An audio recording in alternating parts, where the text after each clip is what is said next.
Welcome back, guys. We are here for the first match of this best of three for the third place honors.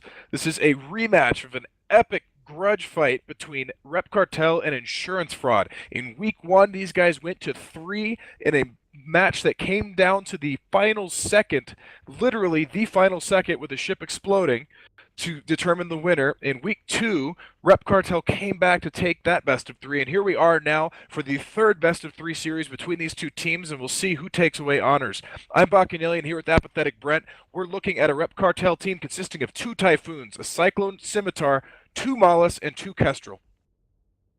And for the Insurance Fraud team, we have two Typhoons, a Tengu, two Daredevils, two Carries, and a Mollis. So lots of damping coming from both sides, with the damp edge going to IFI.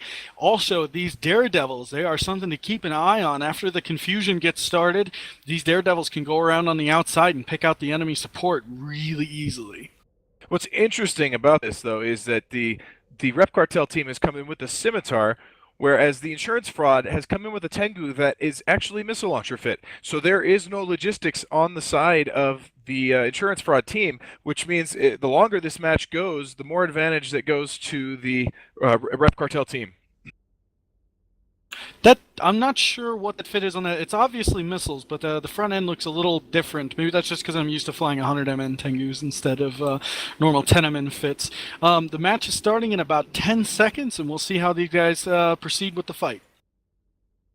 Indeed, 3, 2, and 1. I imagine these Foons will, actually I'd say that. I'm not sure they're going to want to kite. I mean, the cruise Foons are going to be able to do damage from pretty much anywhere they can lock. Well, with the damping, I guess they are going to be forced in pretty close.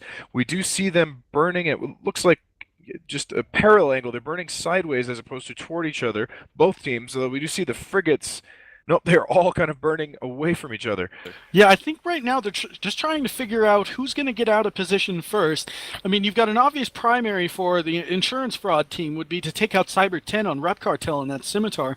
Once they get that down, it's pretty much game. But it looks like there's missiles going after Radjet in the Mollis right now. Kothar in the Daredevil is now taking damage as well. And it looks like the Damp War has probably been run by the Rep Cartel and being them spread more evenly across the team. Yeah, I'd imagine they want the Daredevils off the field, however, because those Daredevils will absolutely shred the Mollises, and they know that. You can see Augmented Warriors out in the field chasing them down. Kothar Ra into armor here. Fafhr's Carries is also into armor. Cavalera and his Kestrel for the Rep Cartel holding an armor. And wow, Radjet is getting volleyed through armor, through structure, and he is down. One Mollis off the field. Rep Cartel have a lot less damps on the field now than Insurance Fraud, and this could spell trouble. At the same time, we have a Carries and a Daredevil going down. That's a very good trade for Rep Cartel if they can get these two down without losing another ship. Cyber 10 and the Scimitar is actually doing a pretty good job at splitting reps and staggering them so that both Cavalera and Lat in the Mollis are keeping up pretty well. We also have a second Daredevil, Sergeant Ante, going into armor pretty quickly. They really need to finish off these ships, though. Having these Daredevils in structure but not dead isn't helping their cause a whole lot. And another Mollis down on the Rep Cartel side. That leaves no Mollises left on the field. Fafhr's Carries is 105 from the beacon. He kited out to range to try to avoid some of that damage. Kothar Ra tried the same thing, but as soon as he burned back in, right now he explodes. Those Augmented Warriors finally catch him. We have Sergeant Ante's Daredevil now into low armor as well. He will not be long for this world if those Warriors keep catching up to him. And we have Long Drinks left in the only frigate hull as Rep Cartel's other Kestrel dies. Long Drinks is into low armor now and will be gone shortly, leaving two Typhoons aside, Cyclone Scimitar against the Tengu and Carries comp from the yeah, really good job by Insurance Fraud there, getting damps onto Cyber 10. He was the Long Drinks was the only ship taking damage, and if Cyber 10 hadn't been damped, they would have been able to keep him up very easily. Cyber 10 now in the Scimitar taking a lot of damage, but we just lost another one of those Daredevils. So the control as far as hard tackle is going off the field pretty quickly. But if Cyber 10 can't figure out a way to get out of range of these Typhoons, which is almost impossible, then this match is going decidedly for Insurance Fraud. Absolutely. I mean, that is the disadvantage, obviously, of not having the damps on the field anymore. You can't prevent those Foons from reaching out and touching you anywhere on the field, pretty much. And here we go. We see now Scimitar into structure. He's pulling back a little bit of shields, but with every volley, he's losing another sliver of structure. We have a carries go down on the insurance fraud side, but the Scimitar now at about 1/4, less than a quarter structure, pulling back about a quarter shields, and that's not enough. He is off the field and down. There is no more logistics. We have Rep Cartel with 2 Foons and a Cyclone against 2 Foons, Tengu, carries, and Maulus. Yeah, I don't see any good way for the Rep Cartel to pull this back. I mean, even if they go in and brawl, because they have a Cyclone, I don't think that they have a damage advantage even there. So, but they can't try to fight from range because of the E-War, but they are pulling that off the field, so maybe they can find a way to pull this back. Maybe they've got a better tank, but I doubt that since they came to the field with a logistics ship.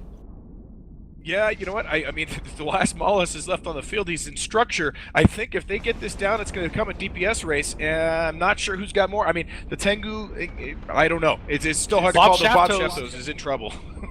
Yeah, Bob Shaftos is taking a lot of damage. It doesn't look like he's shield tanked very heavily, and Lee Jansen and the Tengu's only got a sliver of damage on him right now, so I don't know if they can pull something out here, but it's looking pretty grim for Rep Cartel in round 1 of this third place match.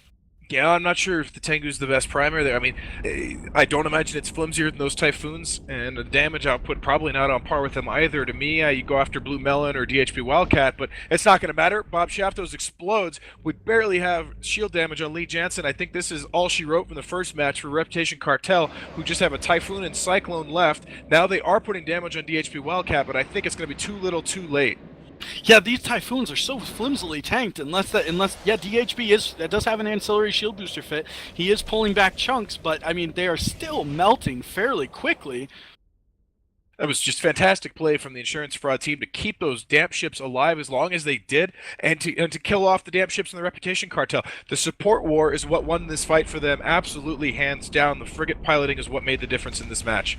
Yeah, and it's even more impressive because Rep Cartel had initially won the damp war. They had damp spread across more ships on the enemy team. There were only 1 or 2 ships being damped on the side of Rep Cartel. I'm not sure what they did to make that to come back from that. My guess would be that the Molluses probably pulled range until they were out of lock range of the enemy of the Rep Cartel's Molluses, and then came back in and did a damp dump. Absolutely. I mean, if they're cycling damps, it was just well played and fantastically played. Here we go with Cyclone down for Avellion. So Insurance Fraud takes back a match after losing 0-2 in week 2 to Reputation Cartel, coming out swinging and showing they still have it. So we're going to go into a second match with Insurance Fraud up 1-0. We're going to pass it back to the studio, and after that we'll be back for the second match of the Warlords of the Deep against Pandemic Legion.